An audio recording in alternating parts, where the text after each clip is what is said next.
दोस्तों नमस्कार। PCS sure selection channel पर आपका स्वागत है। यह चैनल एक ग्रेट मोटिवेशनल चैनल है जिसमें पीसीएस प्री से संबंधित ऐसी सारी जानकारी प्रोवाइड की जाती हैं जो आपको पीसीएस प्री क्वालिफाई करने में मदद करती हैं। दोस्तों, एक समय की बात है, किसी शहर में एक ब्राह्मण रहता था।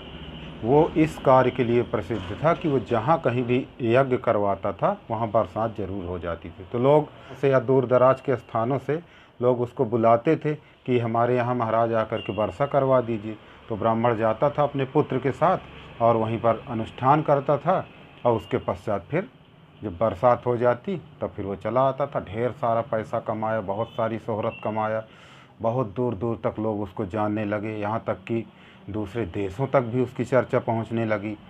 तो इसके बात होते करते काफ़ी दिन बीत गए और वो बूढ़ा भी हो चुका था, अब यज्ञ करवाने में असमर्थ था। तो अब फिर वो यज्ञ करवाना बंद कर दिया। तो लोग परेशान होने लगे कि पंडित महाराज अब कैसे होगा। तो उसने कहा कि ठीक है, मैं अपने पुत्र को भेजूँगा, वो भी वही कार्य करवाए, क्योंकि मेरे साथ वो भी जाता रहा, हमेशा वही यज्ञ करवाता था, वो उसी प्रकार से वो भी देखता था।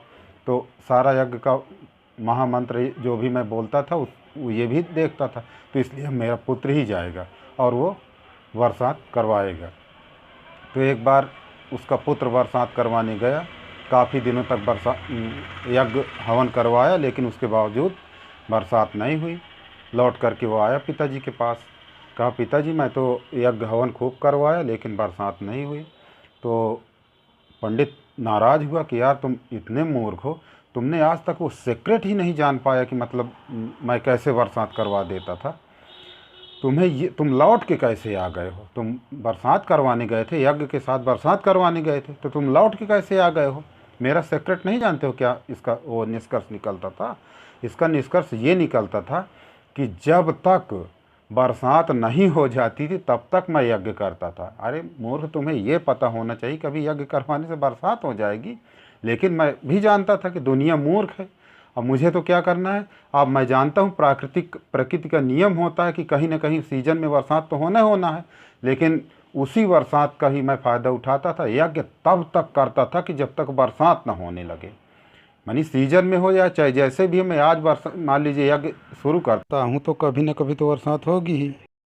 तो इसलिए मैं यज्ञ तब तक करता था कि जब तक बरसात ना होने लगे। और लोग यही समझते थे कि महाराज की हवन और इनके महामंत्रों से प्रभावित होकर के बादल घिर आए और अब बरसात चालू हो गई।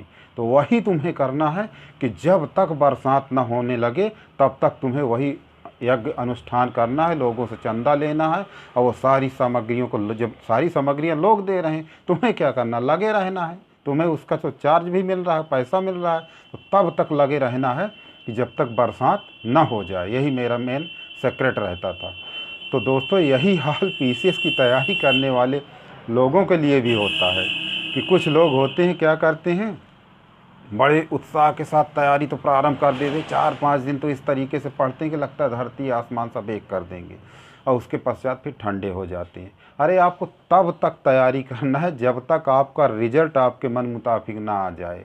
तो इसलिए आपको अपने एक रणनीति के तहत और कड़ी मेहनत करना है। और ऐसा नहीं कि आप एक बार असफल हो गए तो असफल ही होंगे आप। वो ऐसा संतुलन बनेगा ही बनेगा। मान लीजिए आपके नंबर कम आए, अगली बार और मेहनत करके गए, आप जितनी सीट निकली उससे आगे उस सीट के अंतर्गत आपके भी नंबर आ गए, आप भी उसमें अपना स्थान बना ले जाएंगे। क्योंकि आप जानते हो एक सीमित सीट निकलती है और लाखों की संख्या में प्रतियोगी फॉर्म भरते हैं। तो ज़रूरी थोड़ी कि वो आप ही उसमें हो पाए। अगर तैयारी कर रहे हैं, आपकी भी तैयारी उस लायक है कि जितनी सीट निकली उसमें आप भी अपना स्थान बना सकते हैं, तो निश्चित रूप से आपका भी सिलेक्शन होगा। तो इसलिए इस कहानी से यही निष्कर्ष निकलता है कि दोस्तों, अगर आपने दृढ़ मन से तैयारी प्रारंभ कर दिया है तो बीच में फिर टलना नहीं है। हमें तब तक तैयारी को जोर देते रहना है, तब तक तैयारी को अग्नि देते रहना, अग्नि प्रज्वलित रखना है कि जब तक हमारा सिलेक्शन ना हो जाए। तो यही इस कहानी का और इस मोटिवेशन का सीक्रेट होता है।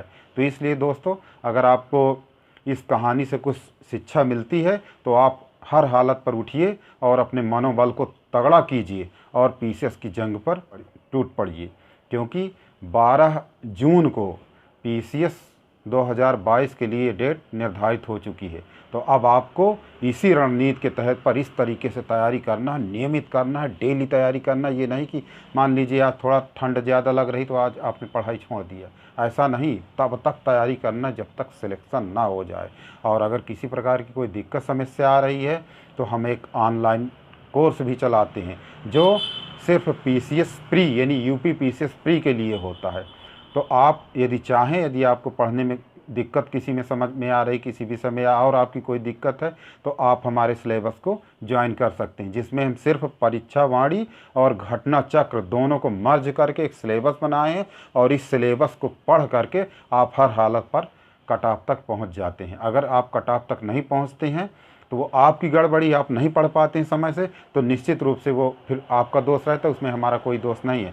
नहीं तो हम जो भी फीस लेते हैं उस आधार पर आपको कट ऑफ तक पहुंचाते हैं। अगर आप वहां पर नहीं पहुंच पाएंगे तो हम आपकी पूरी फीस वापस कर देंगे, क्योंकि हमें हराम की कोई फीस नहीं चाहिए।